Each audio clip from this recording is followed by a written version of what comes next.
Well, here we are back in the lab with another lantern project. Here we have an Embury air pilot, and this is the hot blast version. And yeah, so I had recently went to a sale, a garage sale, and there were two of these, and there was one with extremely nice paint. That one will stay here with me for my collection. This I don't need two of these, but they were offered together, so I went for it.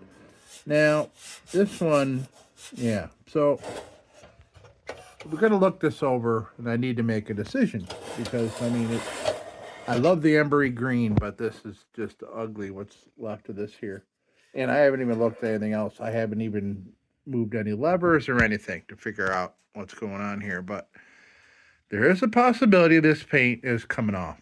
I would hate to do it, but it's just, if there was like amazing patina and wear and things like that all over, I would count it out.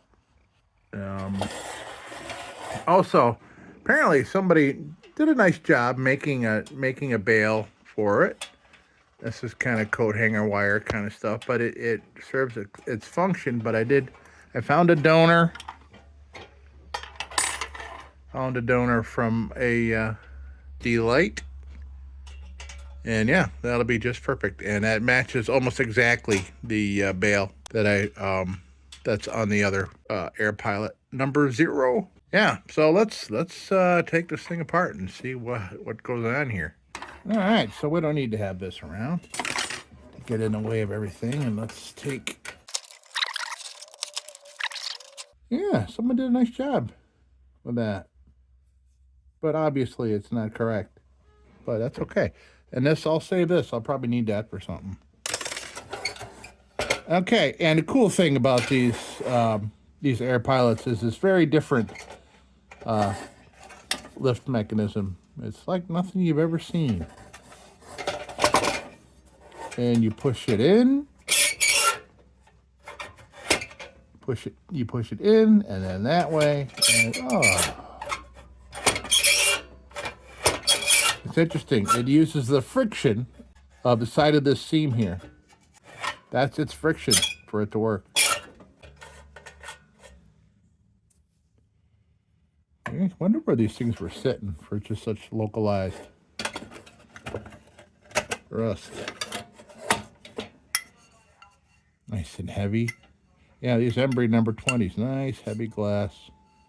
So, okay. Well, how does this... Oh, boy. Okay. Problem is, it's all connected. So even if I pulled this out, got this out of the way, I mean, this is all still one piece. I would have to bend this lip out to bring it all down and out, and I am not gonna do that. It's gonna be rough. Well, it does have that nice slide out feature like that, which would be excellent for getting it clean. So that's good. All right, well, let's see here. Yeah, good.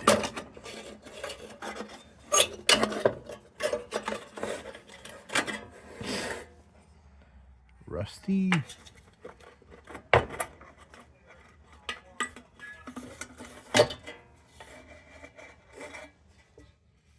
Yeah, nice wick. Ooh, okay. Well, rust. Okay, well, or just one. Okay, there's just a little bit of rust in here. No surprises. But it could just be one rusty spot, and it's just rusty water, kind of. That's all. Doesn't look too bad. I'll give it a good rinse out. Maybe throw a chain in there with some acetone and let it clean everything out. But let me do a little exploratory here. See what we're dealing with. If this is just completely beat, then, I mean, seriously, if I got, I mean, okay, so while I'm at the sink, just for fun, I have this. This is a rust remover. And while I'm working on this, this is going to go in here for a while. Spend some hours in here. Bloop. And I'm doing it that way so it gets inside and cleans things out, because obviously there's something going on inside of here. Good. I'll clean that up. Either we'll reuse it or I'll grab something out of my vintage wick drawer. Oh yeah, I was going to do a little test here and look.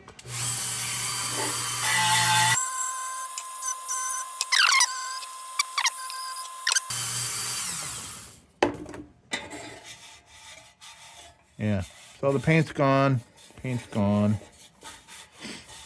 And, I mean, it would just look so weird.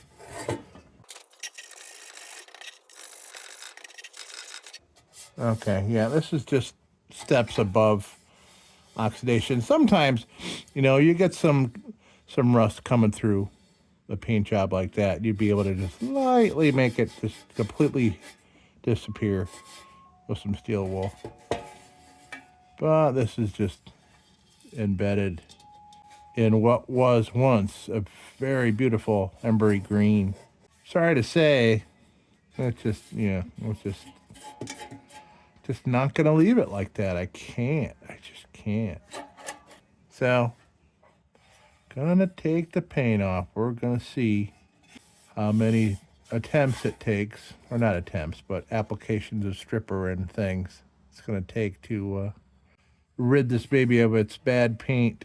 It's in bad condition. Not the paint's not bad, because like I said, like the Dietz blue and the Embury green, I just love these. Love them. I mean, it reminds me of like an early 60s car, that green. Let's go get some stripper on this.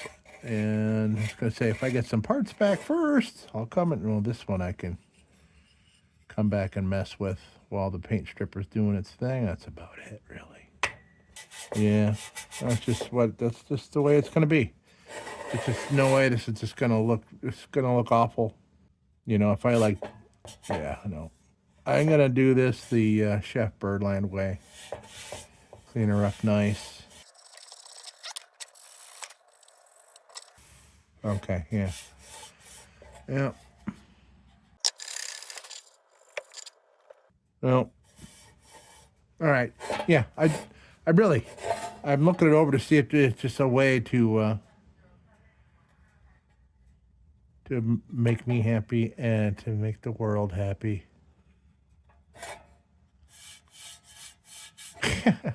Okay. Paint's coming off. Paint's coming off, folks. I know. Okay.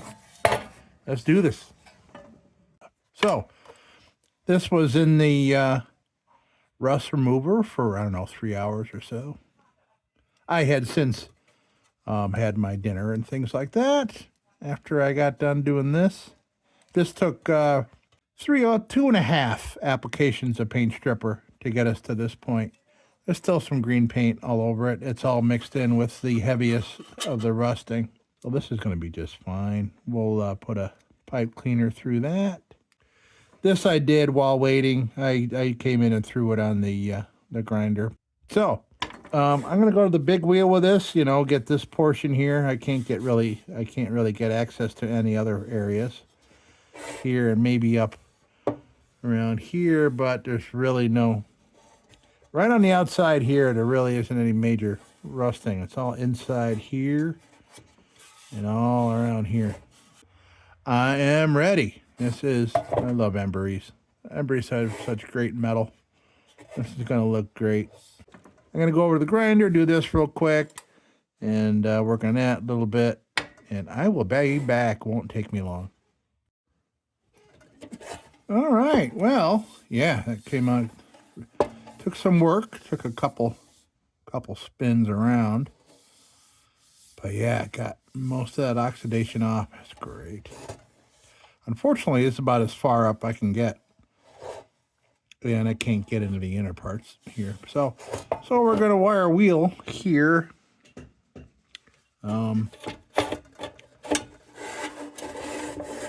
going to start out with, because this is too tough for my nylon bits. and my toughest nylon bits would just kind of rip through and make all kinds of weird scars in the middle. We don't want that. So much more control. And right now I'm going to use a junk bit. That's what I call them. We're going to use a junk bit to get some of these big chunks here. And so yeah, this bit here in no time is going to end up looking like that. But that's what happens with these. And these are still useful for getting some junk out. That's why I call them junk bits. Also, yeah, and like these, yeah, these are the cheap ones. So these are going to fall apart and everything on me, but it's okay. Let's see how well it does.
All right. So, let me see. This has improved things. Oh yeah. Wow. Great. Excellent. So before this was just solid rust there. Now I can, there's a little bit of sheen popping through. Great. Couldn't ask for more.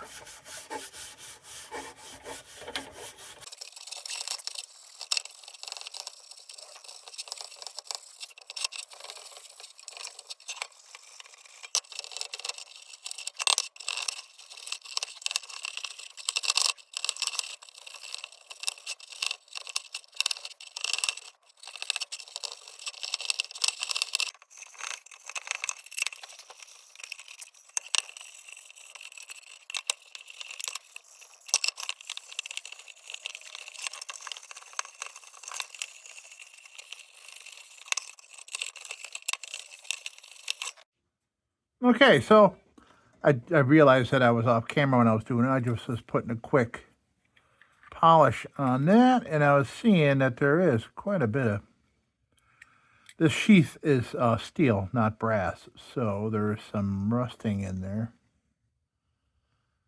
And kind of just want to help clear up that. I'll stick a pipe cleaner down in there, but pipe cleaner is pretty weak.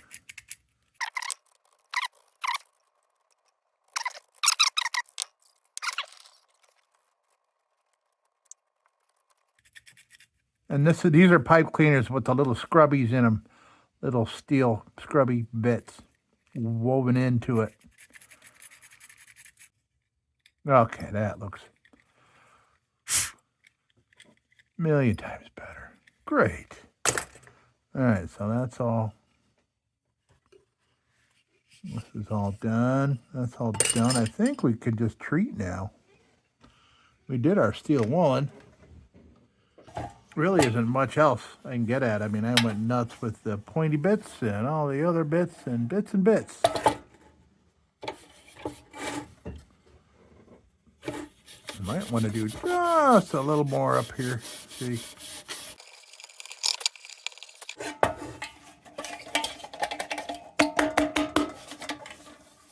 All right, so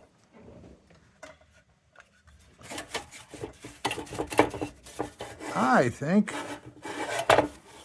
we can do some oil treatment. We want to make sure that your whole work area is free of steel wool dust. As I cough it up. But steel wool dust is metal dust. And if you're going to go treat with something that you brush on, say like I do, you get those little metal dust particles into your oil, and you're painting your lantern in metal that'll rust literally like in an hour, because the surface area is so tiny on these little fibers. So they'll cause flash rust, and you'll be like, dude, what did I do? What did I do? Flash rust. Well, it could be steel wool dust in your oil on your treatment. So, all right.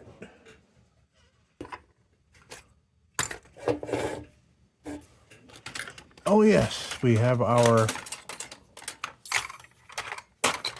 donor. I'll hit it with a little steel wool before we plop that baby on. Let's see how things look here.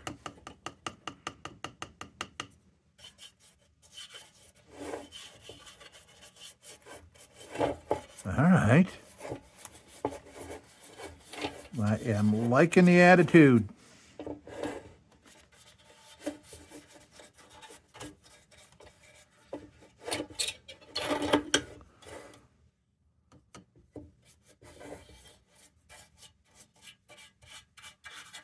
Liking how it's looking.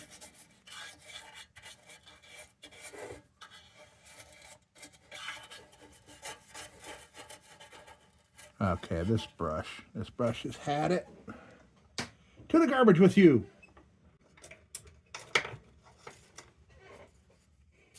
Okay, that's much better.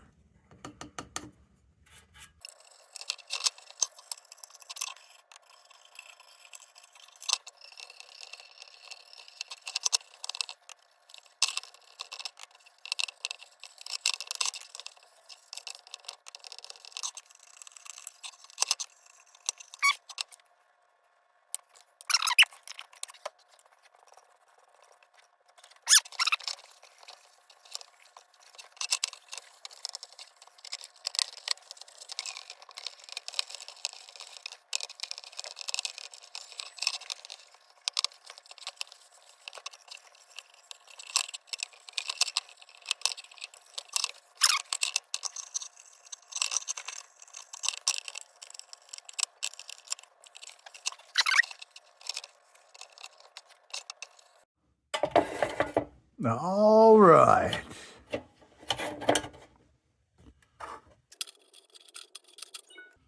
This was no problem. It turned out this likes the fatter wicks. Who knows? Maybe these gears were just worn down a little bit.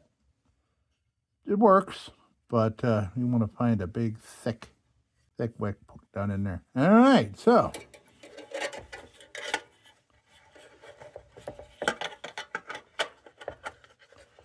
in there, click. This goes on here. Click.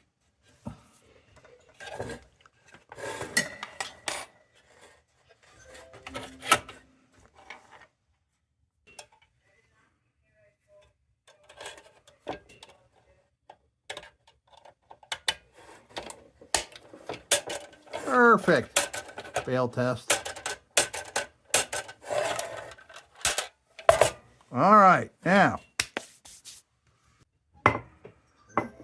Nice clean number 20 on there.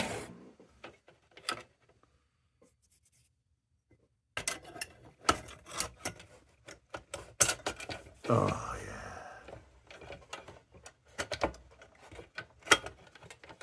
There we go. All right. Look at that. Yeah, remember this? You couldn't even see Embury No.0 underneath all the rust. Nice. There was heavy rust all through here. Yes.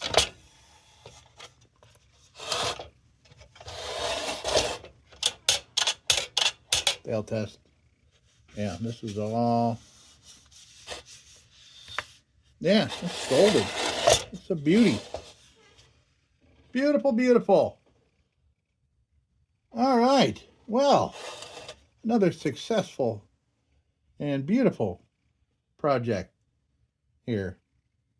An Embury No.0 air pilot. Hot blast. All right, folks. This was wonderful. Love these. I'm a fan of all the Emburys, especially the air pilots. The No.2s and the littles. They're great. They're awesome. All right, folks, thank you so much. And as usual, don't you go changing.